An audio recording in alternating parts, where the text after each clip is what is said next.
Bienvenue dans cette nouvelle édition de l'Africa Tonight. Voici les titres de l'actualité. En Côte d'Ivoire, le 3e congrès ordinaire du Rassemblement des Républicains, parti au pouvoir, s'est ouvert ce samedi. Un rendez-vous censé marquer le retour du président Alassane Ouattara à la tête du parti, mais avec une absence de taille, celle du président de l'Assemblée nationale, Guillaume Soro. Constat amer pour les autorités algériennes. Le secteur automobile affiche des résultats décevants 3 ans après le lancement des voitures Made in Algérie, censées relancer la croissance économique. Et puis les Ghanéens se mettent au vert, frappés de plein fouet par la déforestation.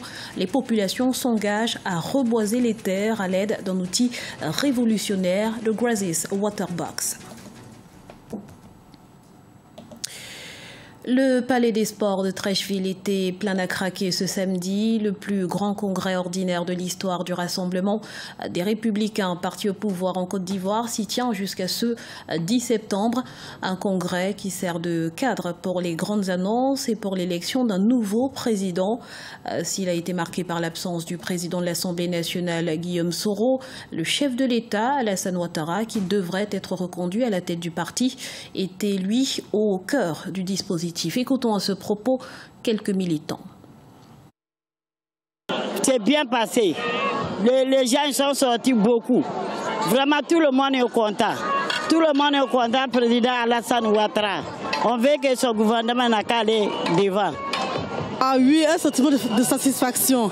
Dans un premier temps, pour la mobilisation, la forte mobilisation, vous avez vu toutes les places inondées de monde, hommes, femmes, jeunes, tout le monde est sorti. Venir voir le mentor, le président Alassane Ouattara, c'était formidable. D'abord, c'est la première satisfaction. Deuxième satisfaction, c'est les messages forts que nous avons entendus de la part des partis frères de l'extérieur, mais également des partis membres du RHDP ici en interne, et également de notre secrétaire général par intérim, M. Amadou Soumarou. C'est des messages de rassemblement, des messages d'union, des messages de solidarité. Nous sommes venus dire merci au président de la République, son Excellence Alassane Ouattara, que nous voulons à la tête de notre parti, le RDR. C'est le seul, c'est le plus dynamique, c'est le plus fort de sa génération, c'est le plus intelligent de sa génération. Nous avons besoin de Alassane Ouattara à la tête de notre parti, le RDR, pour impulser un dynamique nouveau. Et c'est cet appel que nous lançons à toute la jeunesse ivoirienne et que nous soyons ensemble pour que la Côte d'Ivoire soit émergente en 2020. Et parallèlement, l'enquête sur les attaques contre les postes de gendarmerie et de police survenues au mois de juillet 2017 avance. Les présumés assaillants auraient été identifiés. Il s'agirait, selon les autorités ivoiriennes, de proches de l'ancien président Laurent Gbagbo. Ces accusations sont-elles fondées? Élément de réponse avec Marcel Farba-Maroun. Les assaillants qui ont mené les attaques contre les postes de gendarmerie et de police en Côte d'Ivoire depuis le mois de juillet ont désormais des visages. C'est en tout cas ce qu'a révélé le ministre de l'Intérieur et de la Sécurité, Sidiki Diakité, jeudi 6 septembre, à l'issue d'une réunion extraordinaire du Conseil national de sécurité présidé par le chef de l'État, Alassane Ouattara. Depuis le perron de la présidence ivoirienne, Diakité a accusé 2 proches de l'ancien président Laurent Gbagbo, que sont Damana Picasse, ex-leader des jeunes du Front populaire ivoirien, et Stéphane Kipré, président de l'Union des nouvelles générations, actuellement en exil au Ghana. Les informations recueillies au cours des enquêtes et des auditions montrent clairement que ces attaques s'inscrivent dans un projet de déstabilisation impliquant notamment des responsables politiques, aussi bien à l'intérieur qu'à l'extérieur du pays, plus particulièrement au Ghana. Ces personnes instrumentalisent et arment certains démobilisés et militaires déloyaux. Dans la même veine, le ministre a souligné que 35 personnes, ex-forces de défense et de sécurité, miliciens ou ex-combattants, avaient été arrêtées en lien avec ce projet de déstabilisation. L'enquête suit son cours avec l'identification d'autres personnes. Il apparaît clairement que les mesures de clémence prises en vue de promouvoir la paix et la réconciliation n'ont pas été comprises comme telles par ces individus qui continuent de constituer des menaces pour l'intégrité physique et la quiétude des populations, ainsi que pour la stabilité des institutions de la République. Outre ces attaques, de nombreuses évasions en cascade dans les prisons ivoiriennes ont été notées depuis le 6 août dernier. À ce propos, le ministre de l'Intérieur a assuré que des mesures étaient prises pour renforcer la sécurité autour des bâtiments carcéraux. Dans l'actualité également, des dirigeants et responsables africains sont actuellement réunis à Brazzaville, au Congo, dans le cadre d'une réunion du comité de l'Union africaine sur la Libye. Dans son discours d'ouverture, Moussa Faki Mahamat, président de la commission de l'institution africaine, a critiqué l'initiative du président français Emmanuel Macron sur la Libye, évoquant les dissonances des interventions extérieures dans les tentatives de règlement du conflit.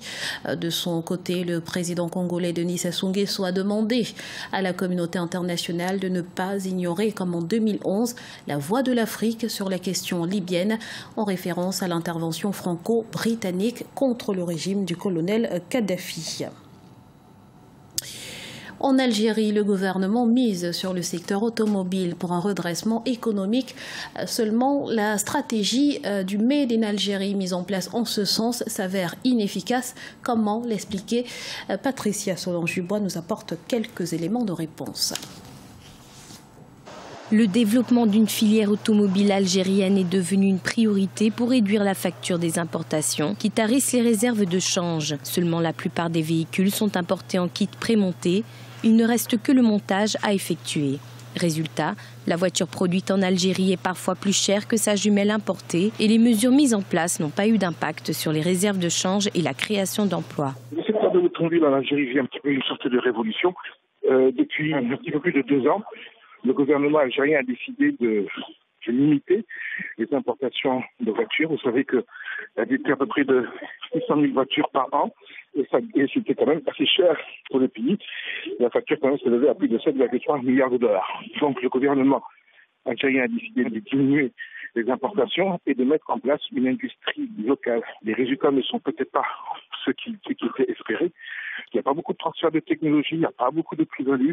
Et les voitures qui sont produites en Algérie, parfois, sont un petit peu plus chères que celles qui sont importées. De son côté, le Premier ministre Ahmadou Yahya a défendu les projets de montage automobile. Il a fait le point ce lundi 6 septembre lors d'une allocution en marge de l'ouverture de la session du Parlement. Si l'Algérie avait préservé son industrie dans ce domaine depuis l'indépendance, nous serions aujourd'hui en train de produire des véhicules de fabrication algérienne. Le Japon et la Corée du Sud, qui sont les leaders mondiaux de l'industrie automobile, avaient débuté avec le boulon et le tournevis. Pourquoi sommes-nous aujourd'hui pressés en Algérie d'atteindre ce niveau? Présentée comme un secteur stratégique par les pouvoirs publics, l'industrie automobile algérienne a suscité un grand intérêt chez plusieurs constructeurs à travers le monde. Plusieurs groupes tels que Renault, Mercedes, Hyundai et Iveco se sont déjà installés. D'ici 2020, le pays projette de produire environ 500 000 véhicules. Avec le Togo et le Nigeria, le Ghana affiche le taux de déforestation le plus élevé en Afrique. Face à cette situation, les populations réagissent. Dans la localité de Mafi-en-Foué, par exemple, l'heure est au reboisement à l'aide d'un outil qui a fait ses preuves, le Grazix Waterbox. Découverte avec Patricia Solange-Dubois. Durant de nombreuses années, la végétation de Mafi-en-Foué dans la région Volta au Ghana commençait peu à peu à disparaître. Les changements climatiques qui entraînent des périodes prolongées de sécheresse, la surexploitation agricole ou encore le surpâturage ont peu à peu entraîné le déboisement de la forêt. Pour pallier à cette situation, les habitants de la région ont trouvé une solution, la Grazix Waterbox. Vous retirez d'abord le dessus, ensuite celui-ci couvre l'eau. Il peut contenir jusqu'à 5 litres d'eau. L'eau est reliée par cette corde à l'arbre et tombe goutte à goutte à la racine de l'arbre. Il faut ensuite le couvrir avec cette couverture noire pour protéger l'eau déjà versée ici. De nombreuses personnes de la communauté de Mafi-en-Foué se sont mobilisées afin de reboiser les parcelles forestières. Leur objectif est de couvrir 5000 acres de terre avec des arbres. La technologie Grazix Waterbox est une sorte d'arrosage intégré qui peut soutenir les arbres dans les zones désertes et rocailleuses érodées à sec dans toutes les conditions climatiques. Nous trouvons que le concept de la boîte à eau est très utile pour l'environnement. Nous l'utilisons pour produire des cultures vivrières comme la mangue, la goyave ou le cacao. Cette technologie aidera non seulement à réparer le climat dans la région grâce au reboisement, mais aussi à améliorer les rendements alimentaires ainsi qu'à créer des emplois. Un mot de sport à présent, l'Afro-Basket 2017 se poursuit au Sénégal et en Tunisie. Le Cameroun a réussi son entrée en compétition ce samedi en dominant la Guinée 96-54 grâce notamment à Benoît Mbala, auteur de 24 points et 6 rebonds. De son côté, l'Afrique du Sud s'est inclinée 61-67 face au Mozambique. Et après l'échec de ce vendredi face au Mali, la République démocratique du Congo s'est relancée en battant la Côte d'Ivoire, score final 81-60. Ce journal a été réalisé par l'ensemble de la rédaction. Merci pour votre fidélité. Dans un instant, une nouvelle édition de l'actualité sur Africa 24.